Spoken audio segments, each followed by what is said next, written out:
Allah Subhanahu wa taala kerana kita dapat sama-sama menunaikan solat fardu maghrib secara berjamaah, dan insya-Allah pada malam ini sementara kita menantinya masuk solat fardu isya, kita bersama-sama mengikuti forum. Mudah-mudahan semua daripada kita dirahmati dan diberkati Allah. Yang saya hormati, yang kami kasihi Tuan Haji Hussein selaku pengerusi Surau Ar-Rawdah, yang turut dikasihi seluruh jawatan kuasa surau, kepada tuan-tuan haji, puan-puan hajah, tuan-tuan guru, para asatizah yang kami hormati, seluruh muslimin dan muslimat yang dirahmati Allah Subhanahu wa taala. Alhamdulillah, baru nampak puan-puan di belakang tu. Kalau mungkin tuan-tuan haji boleh depan sikit, jadi puan-puan hajah bolehlah ke depan, jadi tidaklah mereka ni terlalu padat sangat kan. Tuan-tuan haji boleh ke depan, jadi puan-puan hajah kita tu boleh ke depan sikit, jadi ada ruang dalam keadaan kita nak apa ni, COVID ni. Alhamdulillah, jaga jarak, pakai pelitup muka dan sebagainya lah. Alhamdulillah, terima kasih Tuan Haji. Haji kita siap dengan bersandar kursi tu sekarang. Adik kita pun cari kursi tu juga lah. Baik, Alhamdulillah, syukur pada Allah Subhanahu wa taala. Malam ini kita adakan kuliah maghrib secara forum yang kita namakan Forum Ustaz Tiga Beradik. Jadi semua orang heran, betul ke tiga beradik? Hak mana beradiknya?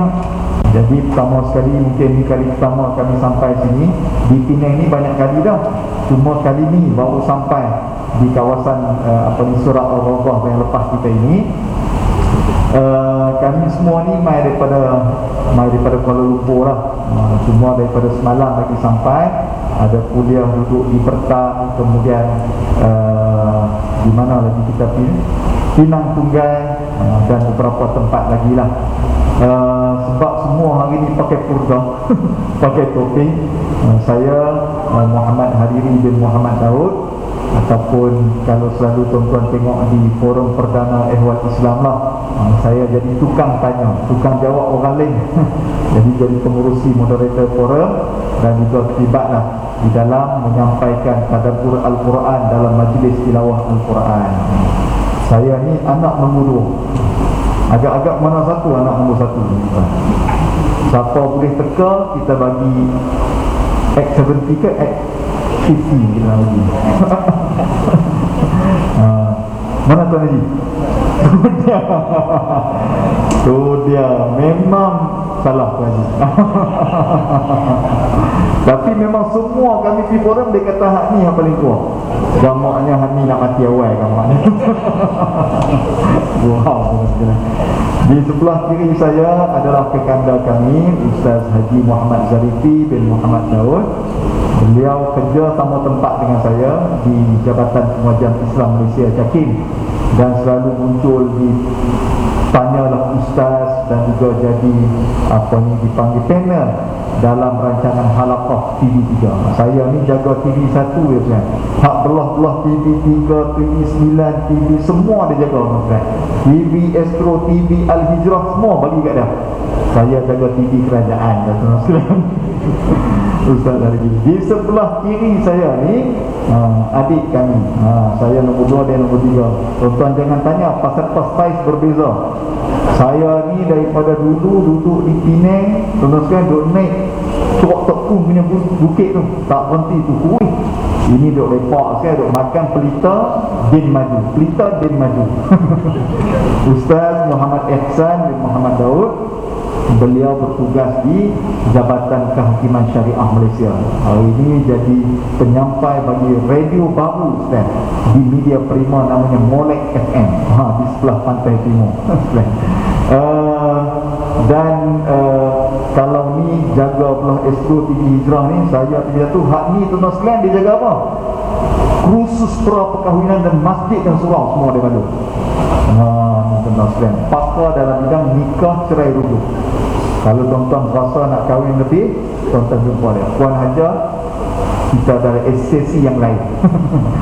Baik, Tuan Ihsan, Ustaz Ihsan, dia boleh layak semua para suami yang berangan tapi tak mampu.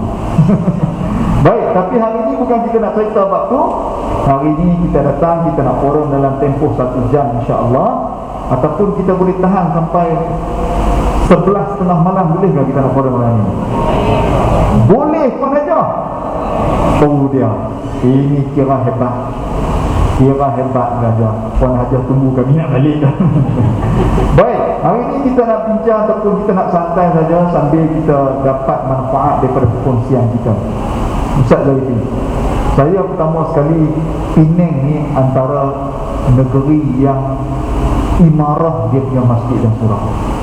Di Selangor dan di Kuala Lumpur pun mereka tengok Penang ni banyak majlis-majlis ilmu. Dengan adik-adik kita ni, Abu Hassan ni daripada UAS Production, dia main pula dengan kamera pacak. Saya berasa macam TV1 dah ni. Bagus. Semua sekali mungkin boleh timbang kali tentang soal kelebihan majlis ilmu yang kita nak bagi semangat kepada kita semua ni, supaya kita cinta kepada majlis ilmu, cinta kepada surau dan masjid kita. Silakan. Assalamualaikum warahmatullahi wabarakatuh. Waalaikumsalam. Alhamdulillahi rabbil alamin, wassalatu wassalamu ala sayyidil mursalin wa ala alihi wa sahbihi ajma'in. Saya nak ajak kita semua, jom sama-sama kita selawat sama-sama, boleh tak? Okay, ikut saya nak.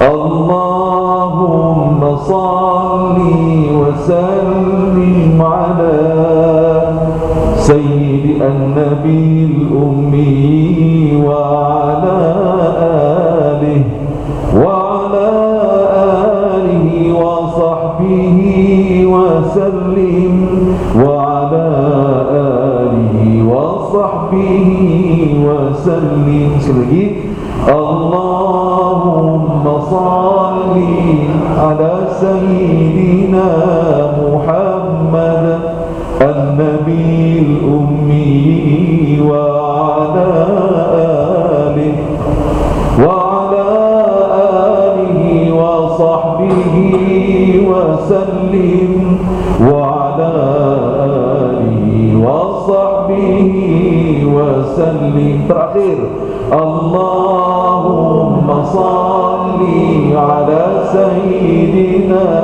Muhammad an-nabil ummi wa ala alihi wa ala alihi wa sahbihi wa sallim wa ala alihi wa sahbihi wa sallim. Allahumma salli ala sayyidina Muhammad wa ala ali sayyidina Muhammad. Tuan-tuan, puan-puan yang dirahmati Allah, sebab apa kita perlu duduk dalam majlis ilmu? Ayah, ibu, suami, isteri, anak-anak kita semua ni, kenapa perlu kita duduk dalam majlis ilmu? Nombor 1, Nabi SAW sebutkan kepada kita, barang siapa yang dalam perjalanan mencari ilmu, sahhalallahu lahu tariqan ilal jannah. Orang yang cari ilmu, diduduk dalam majlis ilmu, Allah Ta'ala akan mempermudahkan jalannya untuk masuk ke dalam syurga Allah Subhanahu Wa Ta'ala. Jadi kita semua pakat nak masuk dalam syurga, salah satu jalan tu ialah dengan kita duduk dalam majlis ilmu. Majlis ilmu di mana? Tentunya lah antaranya di surau, di masjid, mengaji bab fiqh, mengaji bab tauhid, mengaji bab akidah, mengaji bab akhlak. Jadi kita semua ni, alhamdulillah, saya seronok sangat malam ni Ustaz ramai. Malam ni mak, ayah, suami, isteri, anak-anak semua pakat-pakat turun, kita duduk dalam surau Ar-Rawdah Taman Seri Bayan kita ni. Alhamdulillah. Yang kedua, tuan-tuan yang rahmati Allah, orang yang ada ilmu dan dia beramal dengan ilmunya, orang ini lebih baik daripada orang yang beramal tanpa ilmu. Yarfa'illahu alladhina amanu minkum walladhina utul ilma darajat. Allah Ta'ala sebut dalam Al-Quran akan diangkat darajat orang yang ada ilmu ini dengan beberapa kelebihan dan beberapa darajat. Jadi Alhamdulillah kita semua malam ni Allah Ta'ala bagi perasaan rasa seronok nak duduk dalam majlis ilmu. Ni rezeki yang Allah Ta'ala bagi kepada kita, tuan-tuan, puan-puan yang dirahmati Allah. Berapa ramai orang yang dia dengar ada kuliah, ada ceramah, ada tazkirah, tapi mungkin dia tak ada kesempatan. Dia tak ada kesempatan dan mungkin lebih parah lagi dia tak ada minat. Yang ni kita takut ni. Jadi kita ni alhamdulillah Allah Ta'ala bagi duduk dalam majlis ilmu kerana Allah bagi kesempatan dan Allah bagi minat kepada kita. Alhamdulillah. Tuan-tuan, dalam majlis ilmu ni para malaikat sedang duduk bertebaran dan mengembangkan sayap-sayapnya kepada kita, tuan-tuan. Dan para malaikat mendoakan kita yang berada dalam majlis ilmu ini. Jadi dalam konteks keluarga kita, tuan-tuan, kita kena cari jalan supaya anak-anak, suami dan isteri kita ni pakat-pakat minat kepada ilmu. Orang yang ada ilmu, contoh dalam semayang, dia faham apakah perkara yang membatalkan salat dia. Dia faham. Kenapa? Dia ada ilmu. Orang yang ada ilmu dia tahu nak dapat khusyuk dalam salat kena buat sekian. Antaranya kita memahami bacaan di dalam salat kita. Nah, itu salah satu cara untuk kita faham, untuk mendapat khusyuk di dalam salat. Jadi semuanya mestilah dengan jalan ilmu. Alhamdulillah Allah bagi peluang dan ruang kepada kita. Jadi marilah sama-sama kita mengimarahkan majlis ilmu. Wallahu a'lam. Alhamdulillah. Itu mukadimah kita pada malam ni, nak cerita tentang kelebihan ataupun kita punya majlis kita ini dirahmati dan diberkati, dan semua daripada kita mendapat manfaat insya-Allah. Tadi Ustaz Zarifi dah selawat, mungkin Ustaz Ehsan nak berzikir pula kan? Kita bagi nampak tadi dia duduk tetap pegang, kita tengok kan. Bismillahirrahmanirrahim. Alhamdulillah Rabbil Alamin, wassalatu wassalamu ala Rasulil Amin wa ala alihi wa sahbihi ajma'in. Amma ba'd. Assalamualaikum warahmatullahi wabarakatuh. Apa khabar tuan-tuan sekalian? Sihatlah ke? Makan dah ke? Jadi disebabkan hari malam ini saya dengan Ustaz Zarifi dan para jemaah sekalian, saya lihat hebatnya surau ini, anak-anak ramai sangat. Jadi kalau Ustaz Zarifi tadi dia berselawat, saya nak beri nasyid, boleh? Khas untuk anak-anak kita. Adik-adik dengar abang nak nasyid? Bukan abang, pakcik. Kami anak-anakmu ingin memohon restu, wahai ibuku, wahai ayahku, ampunkan dosa-dosaku. Wahai ibuku, wahai ayahku, redhakan akan diriku. Ku hulurkan salam untuk Rasul junjungan, moga disyafaatkan. Ya Allah, ya Rabbi, ya Fattahu, ya Alim, ya Rahmanu, ya Rahim. Ya Allah, ya Rabbi, ya Fattahu, ya Alim, ya Rahmanu, ya Rahim. Lagu tu adalah doa daripada seorang anak. Dia nak suruh mak ayah dia ini didik dia dengan cara yang baik, nak suruh mak ayah dia ini ampunkan segala dosa yang dia lakukan selama ini. Baik, saya itu permulaan nasyid kita. Baik. soalan yang saya nak tanya pada Ustaz Ehsan, selalunya bila kita Ustaz tiga beradik, selalu kita bawa topik-topik kekeluargaan. Mesej kita adalah kita nak bagi perbaik, bagi seronok, bagi bahagia rumah tangga kita. Jadi mungkin Ustaz Ehsan boleh mula perbincangan sebagai sebuah keluarga, apa matlamat ataupun apa yang kita nak tuju sebenarnya ni dalam kita, sama ada depan kita ni seorang ayah, seorang ibu, seorang anak, seorang suami, seorang isteri, ataupun siapa saja. Silakan. Terima kasih kepada Ustaz Iri. Saya pun tak tahu malam ni siapa dia lantik dia jadi moderator. Mudah kerja dia tak? Tanya soalan suruh kita jawab. Tapi mereka kata moderator ke tukang jawab makan sama. Makan sama. Menu sama. Menu sama.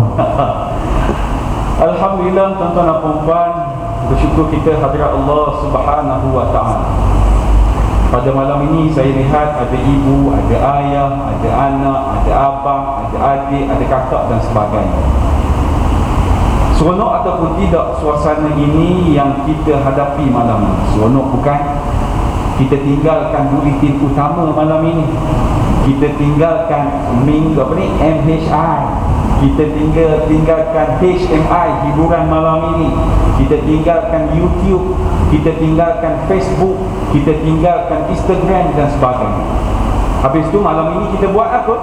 Kita menghadiri solat berjemaah maghrib. Kemudian sekarang ini kita menghadiri kuliah agama forum perdana secara berjemaah. Dan kita akan sudahi dengan solat isyak secara berjemaah. Dan ada satu lagi, makan kejap lagi. Baik. Saya tak tahu ada ke tidak.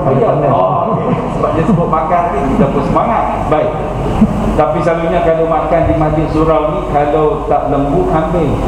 Tapi sini lain sikit. Apa dia? Unta. Unta, Masya Allah. Baik. Maka suasana ini yang kita harapkan. Dan suasana inilah yang dirindukan oleh saya bila saya lihat budak-budak dan jadi semangat. Sebab saya juga berada di tempat mereka. Ustaz Zarisi pun berada di tempat mereka. Ustaz Eri pun berada di tempat mereka. Tetapi masa kami tiga beradik dulu berada di belakang, saya selalu berada di hadapan mereka. Dua main berlari di belakang gitu ya. Jadi ayah kata, panggil dua lagi. Kata apa juga dia kata, saya memang fokus duduk hadapan dengan Tok Bilal dengan Tok Imam saja. Okey. Maka tuan-tuan dan puan-puan, keluarga sakinah, mawaddah, warahmah adalah satu impian bagi setiap Muslim. Sebab itu jangan pelik bila mana anak-anak suka keluar daripada rumah berjumpa kawan-kawan dia di luar dan tak suka berada di rumah. Kenapa? Sebab di dalam rumah itu tiada bahagia. Kalau dalam rumah adanya bahagia, mana mungkin si anak itu nak keluar rumah pergi jumpa kawan dia, balik lewat malam dan sebagainya. Tapi kalau ada bahagia dalam rumah tersebut, maka anak-anak itu bila lihat muka ayah dia pun dia seronok, lihat muka ibu dia pun dia gembira, dia melihat muka adik-beradik dia pun ada timbul rasa kasih sayang dan tolong menolong. Tuan-tuan dan puan-puan, dalam hidup secara berkeluarga ini, saya yakin dan pasti ibu-ibu dan ayah-ayah dalam masjid ini sebelum diakad nikah pada berapa puluh tahun, belas tahun ataupun berapa tahun yang dulu, cuba ingat balik. Tuan-tuan Haji ingat ke tak waktu akad nikah dulu? Rukun nikah ada berapa? Kalau tak ingat, nikah seorang lagi jangan ingatlah rukun nikah tersebut. Jadi setiap daripada kita melakukan satu perubahan, kita buat satu revolusi. Kita berubah daripada zaman pakai suar pendek dulu, kita berubah kepada suar panjang. Kita berubah daripada zaman hisap rokok dulu, kita buang rokok. Kita berubah daripada zaman pakai scarf saja, kita pakai tudung yang litup, yang sempurna. Kenapa kita buat? Kita buat kerana kita yakin yang kita nak bina keluarga ini akan adanya zuriat. Kita nak pastikan bahawasanya anak kita celik saja mata di dunia, dia tahu dah ayah dia ini adalah orang yang kaki semayang, mak dia ini adalah orang yang selalu membaca Quran. Dan tuan-tuan dan puan telah hasilkan. Tuan-tuan dan puan telah berjaya untuk membuat keadaan itu, perubahan itu yang mendadak, sehinggakan anak-anak jadi respect kepada kita. Sebab itu tuan-tuan dan puan, bila sebut tentang anak-anak ini, Ramai daripada kita mengeluh, kenapa ustaz, anak saya tak dengar kata, anak saya ni kalau nasihat kita jawab A, dia cakap B, kita cakap B, dia cakap D dan sebagainya. Tuan-tuan dan puan-puan, saya teringat kepada satu syair yang dibuat oleh Imam Syafi'i bila mana dia mengadu pada gurunya Imam Waqi'. Berkenaan dengan apa? Berkenaan dengan hafalan dia tak berapa nak cantik. Maka Imam Syafi'i ini dia mengadu pada gurunya Imam Waqi', dan syairnya bunyi begini: Syakautu ila waqi'in su'a hifzi wa arsyadani ila tarkil ma'asi wa akhbarani bi anna al-ilma nurun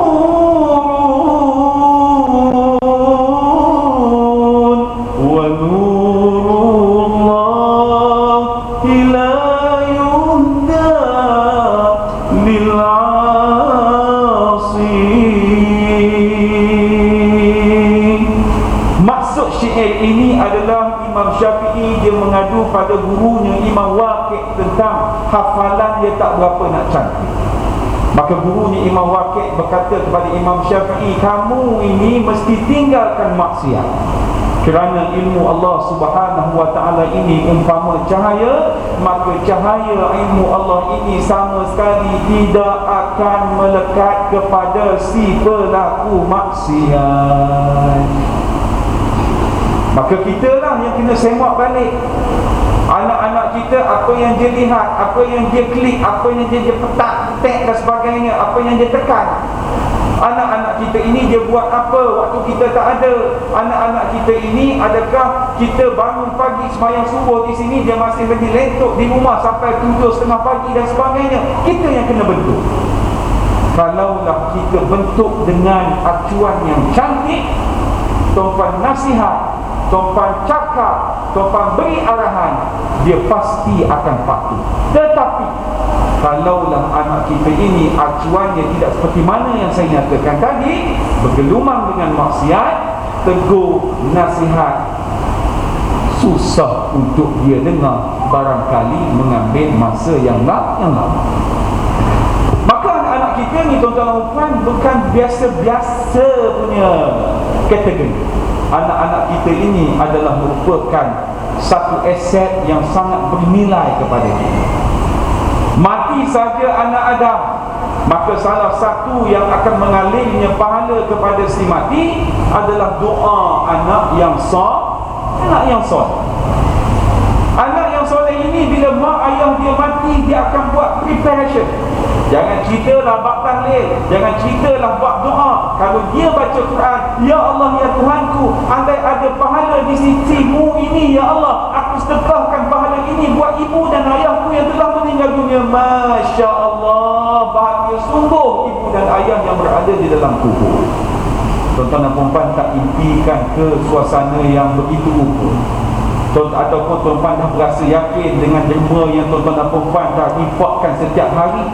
Ataupun tuan-tuan dan puan-puan bila mana hari Jumaat lalu dia tabung di depan nak letak RM1, rupanya terletak RM50. Seminggu tuan-tuan dan puan bela, kenapa aku letak RM50? Ataupun tuan-tuan dah berasa hebat sangat bila mana asal bangun saja malam aku solat tahajud, ataupun andai kata aku bangun saja malam aku tak solat tahajud, aku bangun kencing sahaja. Maka itulah yang menjadi ukuran untuk kita bertemu dengan Allah Subhanahu wa ta'ala. Maka kita tak ada peluang dah, kita tak ada masa dah. Kalau kita katakan tahun 2020 yang mati Covid ni umur 60, 70, yang ada pesakit kronik dan sebagainya, maka pada tahun 2021 kita lihat kebanyakannya yang sihat segar bugar. Yang kita tengok kebanyakannya yang pergi badminton, yang naik cycling dan sebagainya, tetap juga meninggal. Kalau ikut kepada logik akal, mana mungkin dia boleh meninggal sedangkan dia sihat, dia muda. Tetapi kullu nafsin za'iqatul maut. Allah Subhanahu wa taala tidak akan memanjangkan, memendekkan, tetapi bila sampai waktunya, maka Allah Subhanahu wa taala akan cabut nyawa mengikut kehendak Dia. Maka tuan-tuan dan puan-puan, marilah kita ingin mengejar, memperbaiki diri supaya keluarga yang bakal kita bina ini menjadi keluarga yang mawaddah, warahmah dan sakinah. Untuk permulaan, Masya Allah, semangat Ustaz Ehsan, semangat, Masya Allah. Saya pun dengar sekolah ni lain macam dia punya semangat. Saya dia tak berdiri je Ustaz. Cuma daripada tadi saya duk perhati Ustaz Ehsan. Ustaz Ehsan punya Christmas dengan Ustaz Zarifi ni sama. Siapa yang pinjam ni? Nampak tuan-tuan kan? Pinjam. Saya ni beli sendiri. Ada pilihan mungkin tempat yang sama. Tempat yang sama. Baik, itu tadi tentang saya fokuskan tentang matlamat dan apa yang perlu kita buat. Mungkin kadang-kadang benda ni kita dah tahu dah, tapi tujuan tazkirah ni apa dia? Adalah untuk ingat mengingati. Kita jadi semangat, kita jadi sedap, kita jadi mahu bertindak atas apa yang kita buat. Semua mungkin puan-puan di belakang ni heran, dengar macam bunyi Kelantan, bunyi Terengganu Ustaz Ehsan cakap ni kan. Kami ni tuan-tuan sekalian masyarakat nomad sikit, berpindah-pindah. Cuma kami biasa duduk di Penang ni kurang lebih 10 tahun. Kami duduk di Seberang, duduk di Bagan. Jadi Ustaz Zarifi ni paling lama lah duduk di Penang. Dia mengaji di SMTA Al-Mashhur. Jadi kami ni Penang ni kadang-kadang bunyi, kadang-kadang tidak tu minta maaf banyak lah. Kalau rasa macam rasa tak apa-apa nak bunyi. Baik Ustaz Zarifi, nak sambung ni, bila kita sebut tentang keluarga ni, Ustaz Ehsan sebutkan tadi tentang soal aset, soal bagaimana nak menghidupkan rumah tadi, keluarga. Mungkin Ustaz Zarifi boleh tambah lagi. Di Penang ni dia punya suasana dia lain, persekitaran dia lain, kesibukan dia. Dan sekarang sibuk bukan tak dan, tapi tak tahulah masa pusat sangat boleh sampai kita tak ada nak tumpu. Mungkin Ustaz boleh kongsikan apa benda yang perlu kita buat supaya keluarga kita ini menjadi keluarga yang bahagia, yang semua orang impikan. Silakan. Allahumma salli ala Sayyidina Muhammad wa ala ali Sayyidina Muhammad. Tuan-tuan, Tok Guru kami Al-Fadhil Ustaz Haji Rosli bin Osman yang mengajak saya di Al-Mashhur dulu, sampailah saya dah ada anak-anak sekarang ni, dia masih pesan pada saya, nak dapat keluarga yang bahagia, nombor 1, semayang subuh sama-sama. Suami, isteri, ibu, ayah, anak-anak semayang subuh sama-sama. Semayang subuh jemaah. Bagus turun di surau kita ni. Kalau tak dan sangat-sangat di rumah, semayang jemaah. Hak ni kalau kita boleh buat mula ni, esok pagi ni subuh ni, insya-Allah kita on track. Kita ni sama-sama nak dapat kejayaan dunia dan akhirat. Jadi mula dengan semayang subuh, jaga semua subuh, insya-Allah. Jadi nak buat macam mana? Kena tidur awal. Kena tidur awal. Mak ayah kita sebagai mak dan ayah, pastikan anak-anak mungkin pukul 10 tidurlah. Sebab bila tidur awal, boleh bangun awal. Dan bila waktu subuh, kita mak ayah mesti berperanan. Jangan kita lena sama. Tak jadi. Kita mesti berperanan, gerak anak-anak kita. Apa juga kaedah lah yang kita boleh buat, janji anak kita bangkit. Ada style yang dia picit ibu jari kaki ni, jirak. Ada style hak garam sikit, dia tarik cyber ni. Ada hak baik sikit, dia panggil dulu nama, abang long, bangun. Tak bangkit juga, dia percik ayat. Ikutlah cara mana sekalipun. Tapi nak ceritanya, subuh kita salat berjamaah sekeluarga. Yang kedua tuan-tuan, kita mesti hidupkan baca Quran dalam rumah. Pastikan anak-anak kita ni boleh baca Quran, bagi khatam. Kalau kita tak mampu untuk mengaji, nak mengajar mungkin kita tak pandai, kita ada kekurangan, jangan lupa hantar kepada ustaz, ustazah untuk mengajar anak-anak kita baca Quran. InsyaAllah tuan-tuan, kalau anak-anak kita ni dia berti Quran, dia faham Quran, dia baca Quran, InsyaAllah takwa akan ada dalam diri dia. Tuan-tuan, nak kongsi sikit. Kami 3 beradik dulu, ayah kerja kastam. Kami duduk di kampung kastam Padang Jerman, Batuan dulu. Ayah kami dulu, waktu kami kecil-kecil, ya Allah, garang sungguh. Bab Quran ni dia serius sungguh. Serius sungguh. Antara kami 3 beradik ni, saya ingat lagi ada salah seorang kami ni punya dia malas baca Quran tu. Ayah ni dia ambil kertas surat khabar tu, berita harian tu, dia sumbat dalam mulut tu. Agak-agak tuan-tuan, siapa yang tersumbat dalam mulut tu? Agak-agak kami 3 orang ni. Agak-agak siapa? Clue dia ialah dia menasyid sedap. Kan? Dia sembang kemah, dia lawyer. Tapi lawyer ni jangan percaya sangat. Kan? Sembang kemah. Kan? Hani ni hak kena betul-betul dulu. Saya ingat lagi, kami ingat Hani. Tapi hak tengah ni pun ada cerita juga. Dia dulu pun aja suka tulis surat cinta. Ni, jadi mak kami ni dia buat spot check. Mak ni dia buat spot check dalam beg sekolah ada anak ni, dia check satu-satu. Jadi ni abang mak kami ni, adik saya ni, dia kantoi. Kan, sebab mak buka beg sekolah penguangi, rupanya dalam surat tu dia pun bedak pula kat atas. Ini macam nasi tambah. Jadi ini nak ceritakan dia Abang Long dia relax kan. Abang Long ni dia watak dia tenang kan. Dia bagus sikitlah banding adik-adik ni. Kan. Jadi nak ceritanya ni, para ibu, kakak-kakak sekalian, kita kena main peranan. Mungkin suami kita sibuk kerja, dia tak ada dah. Jadi isteri kena support. Support macam mana? Tengok anak-anak kita tadi, cek dalam telefon dia buat apa. Dia duduk WhatsApp tu, dia WhatsApp apa? Good, ada gambar agak senonoh. Ambil tindakan segera. Ambil tindakan. Kalau masa tak mampu, bagi tahu suami ambil tindakan dengan segera. Jangan duduk simpan. Kalau duduk simpan, makin lama anak-anak dia makin berani sebab dia tengok, mak aku tak kata apa-apa. Jadi para ibu sekalian, kena main peranan ini. Jadi nombor 2 yang saya sebut tadi, baca Quran. Tuan-tuan, Nabi sebut dalam hadis, khairukum man ta'allama al-Quran wa 'allamahu.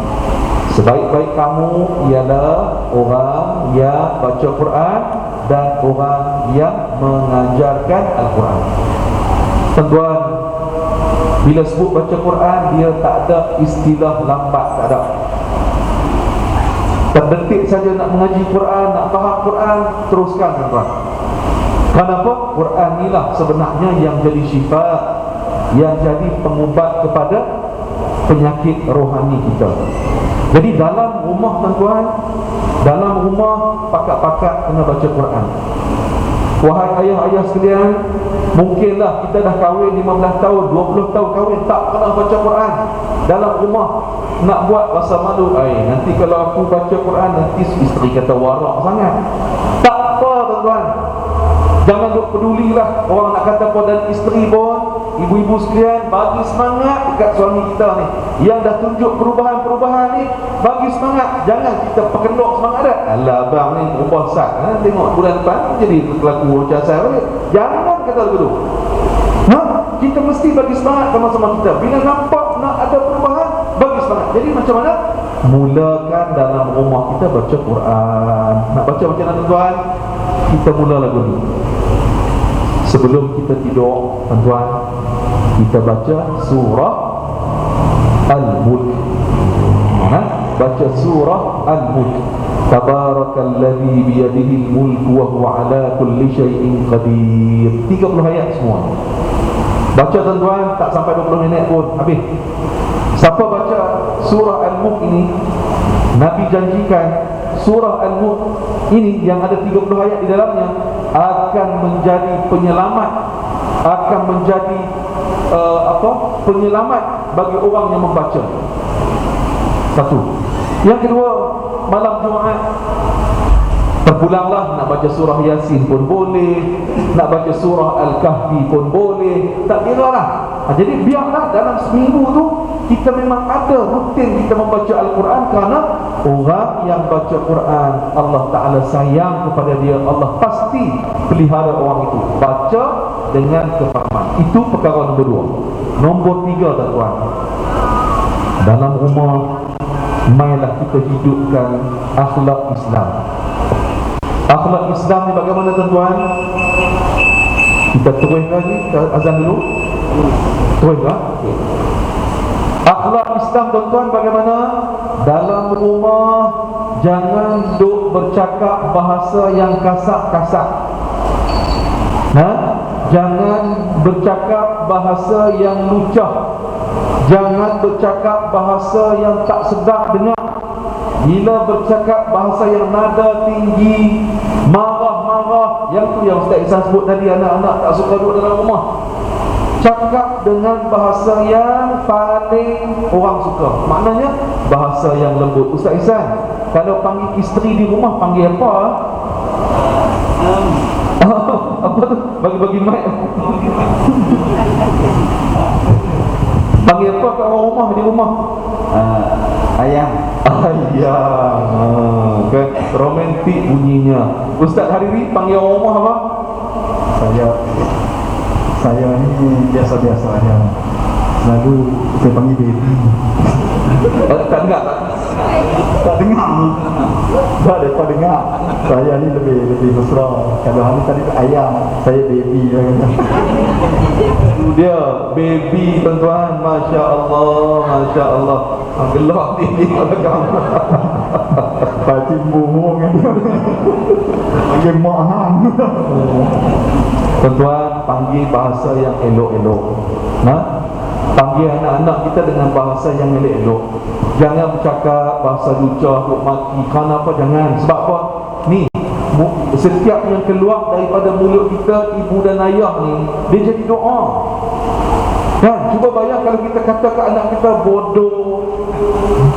Saya pun tak mau sebutlah perkataan tu. Bayangkan bila kita sebut, tuan-tuan, malaikat mengaminkan yang kita keluar kali ni. Allah menyesal tak sudah kita, tuan-tuan. Ya, kerana tu tok-tok nenek kita tu, dia nak marah kat kita ni, dia tak sebut bahasa maki, tapi dia kata bertuah sungguh. Dia tukar ayat tu. Jadi tuan-tuan rahmati Allah, inilah yang diajarkan oleh baginda Rasulullah SAW. Dan tentunya lah, tuan-tuan, nak dapat keluarga bahagia, kita mesti ada komunikasi.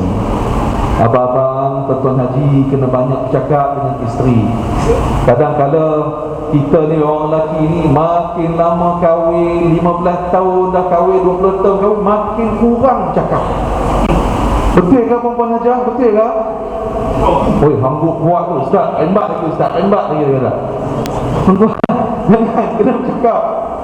Dulu sebelum kita kahwin dulu, ya Allah, dia punya karang pantun, seloka nak minta ayak kopi je pun, tapi dia punya bahasa tu sedap sangat.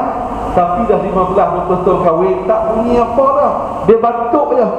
Tu tanda nak kopi O lah tu. Jadi tuan-tuan jangan, kena bercakap dan kena dengar apa yang isteri kita nak sampaikan. Kerana apa? Di situlah titik persefahaman. Wallahu a'lam. Alhamdulillah. Itu antara pesanan ataupun perkongsian supaya kita pakat-pakat perbaiki dan terhebatkan semula. Semua orang nak bahagia. Tak ada orang yang tak mau bahagia. Termasuklah mereka yang duduk di hospital bahagia pun nak bahagia. Tak ada orang yang tak mau bahagia. Jadi oleh kerana itu kita kena cari jalan. Tak ada seorang pun yang terlambat. Nak masuk syurga ni bukan maknanya kita sudah terlambat. Semua orang berpeluang. Cuma cara bagaimana, mula, sedap ataupun tidak dan sebagainya. Mudah-mudahan kita ni dapat satu kebaikan daripada Tuhan. Baik, kita ada kurang lebih 10 minit lagi. Mungkin Ustaz Ehsan nak tambah sikit dalam tempoh 3-4 minit ini sebelum kita tutup forum kita. Silakan. Terima kasih kepada Ustaz Eri, Ustaz Zarifi. Oh, nak tutup dah? Oh, ingat. Oh, belum lagi. Penutup yang pertama. Kita ada 15 kali penutup. Okay. Hidup di dunia ni tuan-tuan dan perempuan tak lama. Ada orang hidup 30 tahun, ada orang 60, ada orang 80, ada orang 90, ada orang 100. Tetapi bila dihitung kira, kita kira balik, orang yang telah berada dalam kubur, cuba lihat dan cuba hitung arwah mak, ayah, nenek kita, agak-agak mereka hidup dalam kubur dengan mereka hidup di dunia mana lama? Jawapannya adalah dalam kubur. Jadi hidup di dunia ini apa matlamatnya? Matlamatnya adalah untuk mengambil peluang yang ada untuk kita membawa bekalan di akhirat. Maka Al-Imam Al-Ghazali menyebut ada dua golongan bila disebut tentang kematian. Golongan yang pertama, bila mana disebut tentang kematian, dia cukup takut. Dan sehingga kan, kalau boleh dia tak mau dengar langsung tentang kematian, sebab dia tahu bila mana dia mati, harta yang dia cari penat lelah selama ini akan diperolehi kepada anak, cucu dan isteri dan sebagainya. Dia tak mau. Tetapi golongan yang kedua, bila mana dia dengar tentang kematian, maka cukup menjentik hatinya membawa kepada keinsafan dan dia bangkit untuk mengejar akhirat tersebut. Jadi kita ini nak berada di golongan yang mana? Jawapannya mudah-mudahan kita berada di golongan yang kedua. Baik. Maka kalau itulah matlamat kita, tuan-tuan dan puan-puan, tidak ada lain, tidak ada bukan, hidup ini, mati ini mestilah lillahi ta'ala. Kalau ada duit, maka akan ambil duit kita itu diinfakkan ke jalan Allah Subhanahu wa ta'ala. Nampak orang susah, nah ambil RM5 pergi makan. Kita tahu berkurang RM5 kita, tetapi kita yakin dan pasti RM5 ini Allah Ta'ala akan tambah dan pahala di sisinya cukup besar. Maka tuan-tuan dan puan-puan, kalau begitulah gambarannya, rupa-rupanya di dunia ini langsung tidak ada milik kita. Sebab itu dalam lagu Rabbani, asal Ustaz Ehsan je nak menyanyi, tak ikut suka aku, umat dengan aku, betul tak? Baik. Mana milik kita, tidak ada milik kita, semua yang ada Allah yang punya, tidak ada kita punya. Kita hanya mengusahakan saja apa yang kita dapat, Allah sudah sediakannya.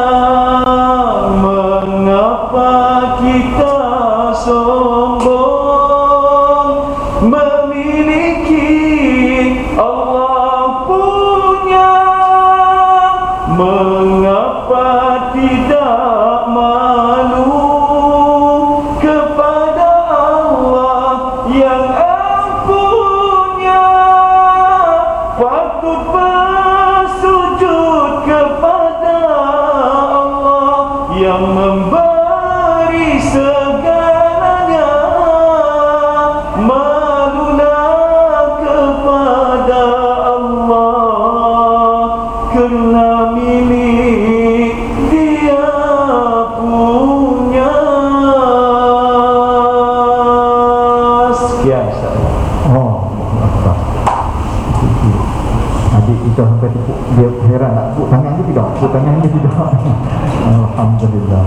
Baik, itu sebagai peringatan supaya kita ini tahu tentang tujuan dan ke mana kesudahan kita. Mungkin Ustaz Zarifi sebagai penutupnya, sebelum kita solat insya-Allah. Silakan. Tuan-tuan yang dirahmati Allah, penutup ini saya nak kongsikan beberapa doa yang diajarkan oleh Rasulullah sallallahu alaihi wasallam.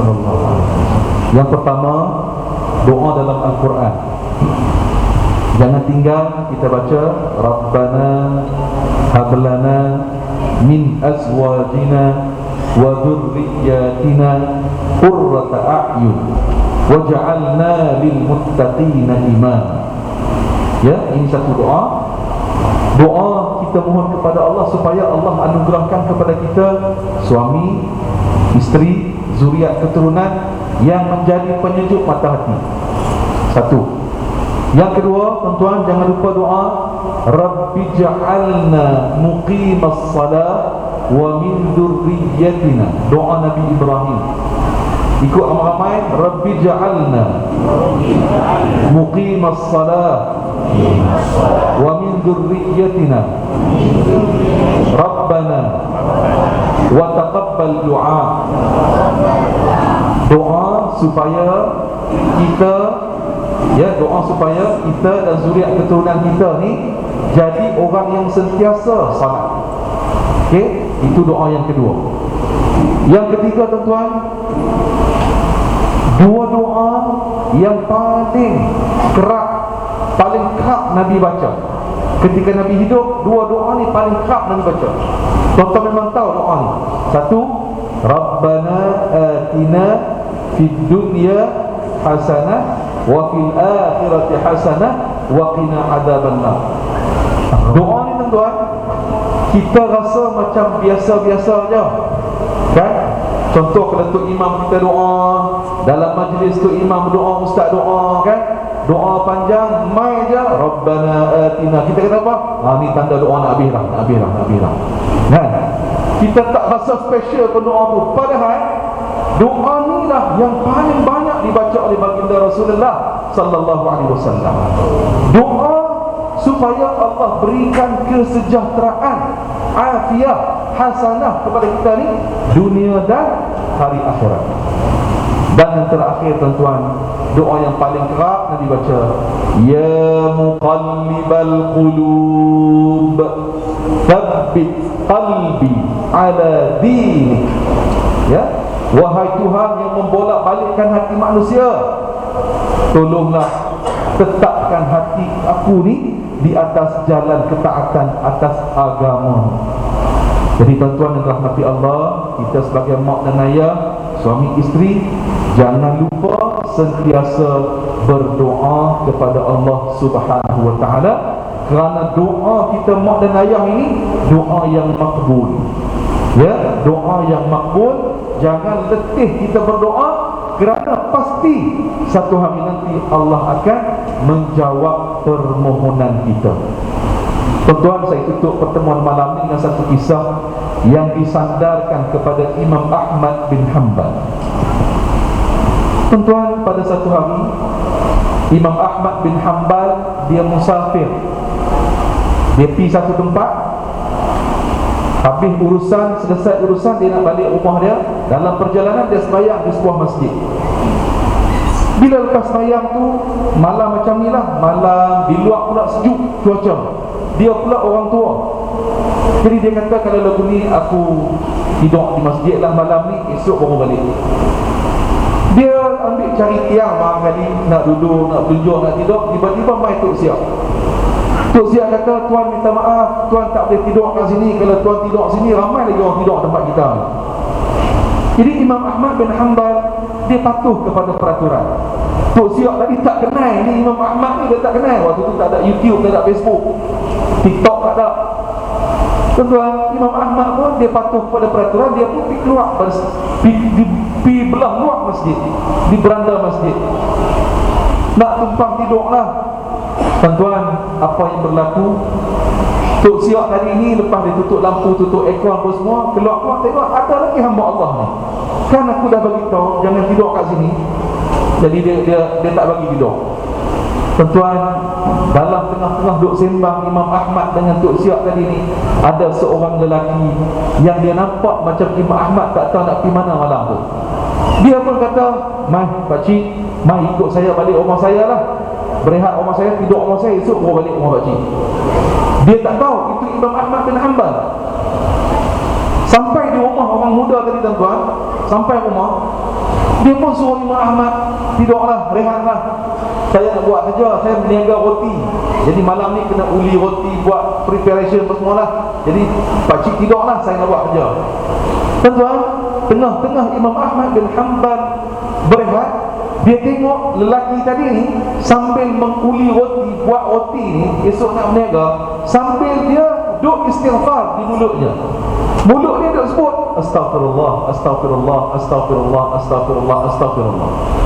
Bila Imam Ahmad tengok gitu, dia pun tanya kepada lelaki tadi, saudara, saya nak tanya lah, sejak bila saudara sebut kalimah istighfar ni? Lelaki itu jawab, lama dah aku dah sebut istighfar ni. Sejak aku dulu lagi bila kerja je, mulut aku istighfar lah, aku tak sebut benda lain, istighfar je. Kemudian soalan yang kedua, Imam Ahmad tanya, sejak hang duk sebut istighfar ni, apa benda yang hang dapat? Tolong story kat aku, Zat. Tolong cerita kat aku, Zat. Tuan-tuan, lelaki ini pun bagi tahu, alhamdulillah tuan, bila saya duk istighfar ni banyak-banyak ni, bila saya doa kepada Allah, angkat tangan doa kepada Allah, alhamdulillah, hajat aku tu Allah Ta'ala bagi kat aku. Apa yang aku minta doa, Allah bagi kat aku. Cuma tuan, ada satu je benda tuan-tuan. Tuan, ada satu saja benda lagi yang aku minta lama dah, tapi tak makbul lagi, Allah tak bagi lagi kat aku. Imam Ahmad pun tanya, apa dia? Apa dia? Lelaki ni pun kata, aku doa lama dah, aku mohon sangat supaya aku ni dipertemukan dengan seorang tokoh yang aku dengar lama dah nama dia, hebat tokoh ini. Aku teringat nak jumpa dengan Imam Ahmad bin Hanbal. Tuan-tuan, bila disebut lagu tu, dia tak tahu yang dia pimpin tangan pakcik tadi di masjid tadi ni, buat balik rumah dia ni, itulah Imam Ahmad bin Hanbal. Tuan-tuan, Imam Ahmad pun kata, saudara, sekarang ini doa kamu telah dimakbulkan oleh Allah Subhanahu wa ta'ala. Tengok tuan-tuan, itu betapa hebatnya kalimah istighfar dalam hidup kita.